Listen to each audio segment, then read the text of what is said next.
안녕하십니까. 장애인 생활 신문 미디어 생활 9월 넷째 주 주간 뉴스를 전해드립니다.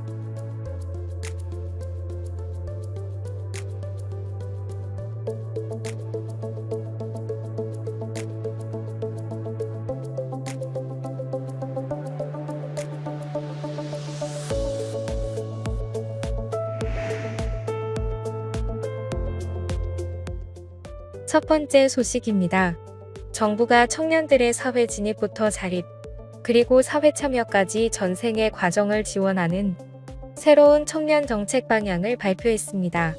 국무조정실은 9월 22일 청년 주간을 맞아 국민주권정부 청년정책 추진 방향을 공개했습니다. 이번 정책은 일자리와 자산 형성의 기회를 보장하고 주거, 복지 등 기본 생활을 지원하며 정책 참여를 확대하는 3대 축으로 구성돼 있습니다.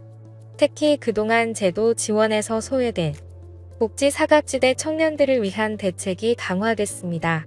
고립은둔 청년은 공공 데이터로 조기 발굴해 심리 취업 상담과 가상회사 일경험 프로그램을 통해 단계적 사회 적응을 돕습니다.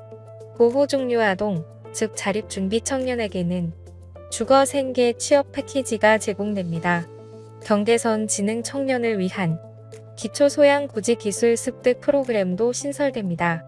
청년 5만 명이 AI 빅데이터 훈련을 받고 군복무자 전원 47만 명이 AI 온라인 교육을 받습니다. 청년 미래적금, 청년 월세 지원, 교통문화비 절감책, 청년 특화주택 공급 등 자산 형성과 주거 복지 지원도 확대됩니다.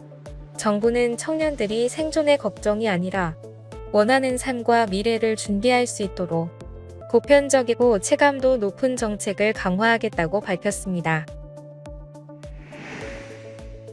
두 번째 소식입니다.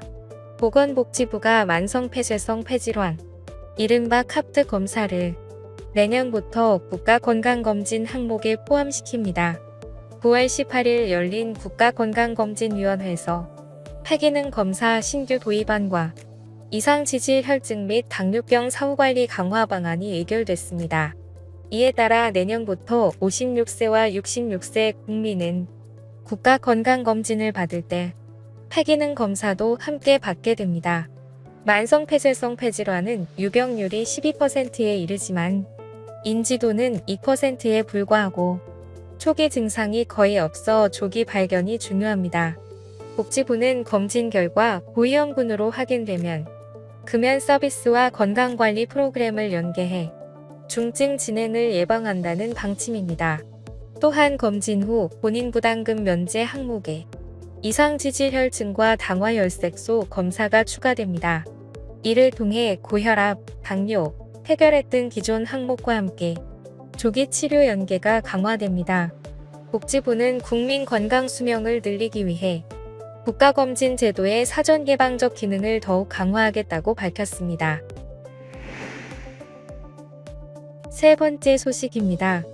국회에서 지난 7월과 8월 2달 동안 발의된 법률안 가운데 장애 관련 법률안은 74건으로 전체의 5.35%를 차지했습니다.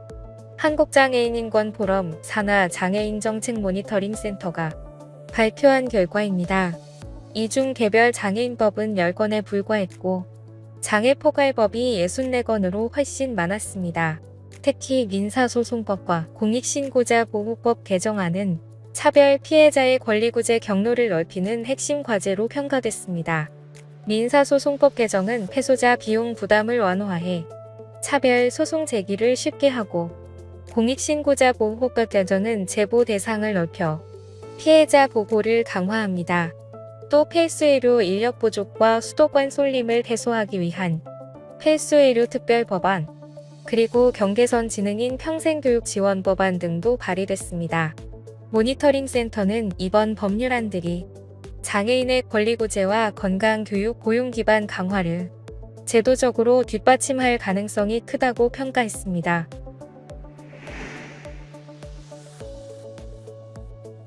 마지막 소식입니다.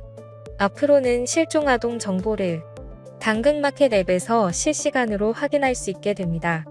경찰청은 9월 22일 당근마켓과 협약을 맺고 실종 사건의 신속한 발견을 위한 협력 체계를 구축했습니다. 그동안 경찰은 실종 발생 시 보호자 동의를 얻어 이름과 사진, 인상착의 등을 경찰청 안전드림 누리집에 공개하고 필요할 경우 실종 경보 문자를 발령해 왔습니다. 앞으로는 이 정보가 당근의 동네 생활 게시판에 실시간으로 공유됩니다. 사용자들은 주변에서 발생한 실종아동 정보를 바로 확인하고 발견 즉시 해당 게시물은 자동 삭제됩니다. 경찰청은 실종경보 문자 활성화, 실종예방 사전 등록제도 홍보 등 정책 확산에도 함께 나선다고 밝혔습니다. 경찰청은 이웃의 관심이 아동의 생명을 지킨다며 많은 국민의 참여를 당부했습니다. 지금까지 장애인생활신문 미디어생활 편집국에서 전해드렸습니다.